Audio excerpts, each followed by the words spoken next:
તરસાલી વિસ્તારમાં છેલ્લા 15 દિવસથી ઉભરાતી ગટરના દૂષિત પાણીને લઈ લોકો ત્રાહિમામ પોકારી ઉઠ્યા છે। આજે વિસ્તારના લોકો તરસાલી સુએજ ટ્રીટમેન્ટ પ્લાન્ટ પર પહોંચ્યા હતા। ગટર ઉભરાવાની સમસ્યાથી ઈશ્વર પાર્ક, માધવનગર, ઉષા કિરણ સોસાયટીના રહેવાસીઓ છેલ્લા ઘણા સમયથી પરેશાન છે।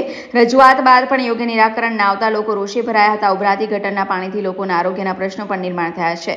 સ્થાનિકોએ તરસાલી પ્લાન્ટ પર પહોંચી તંત્ર સામે આક્રોશ પ્રગટ કર્યો હતો। લોકોએ ઉભરાતી ગટરના મુદ્દે તંત્ર દ્વારા યોગ્ય કાર્યવાહી કરી સમસ્યાનું નિરાકરણ લવાય તેવી માંગ કરી હતી। અમારે માધવનગર ઈશ્વર પાર્ક અને ઉષા કિરણ છે, જે અમારી ગટર ચોકઅપ થઈ ગઈ છે। 15-20 દિવસ થયા છે એ વાતને, અને આ પ્લાન્ટમાં અમે આવ્યા હતા। ના છૂટકે અમારે રજૂઆત કરવી પડે છે બધાને ભેગા કરીને કે 15-20 દિવસ થયા તો કોઈ અત્યારે હજુ ગટરવાળું પાણીવાળું બીમાર હાજર થઈ ગયા છોકરાઓ, આ તે બીમાર પડે છે। દવાખાનાનું થોડુંક વધારે ચાલે છે એટલે રજૂઆત કરવા આવ્યા હતા, પણ ઓફિસે ગયા, પણ ઓફિસમાં કોઈ બધા સાહેબો ગાયબ થઈ ગયા છે, કોઈ દેખાતું નથી।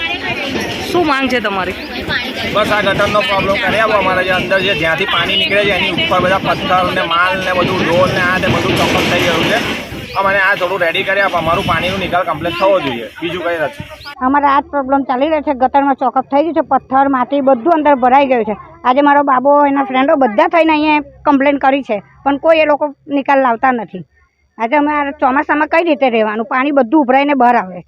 વરસાદ પડે એટલે એક જ વરસાદે બધું ઉભરાઈને બહાર।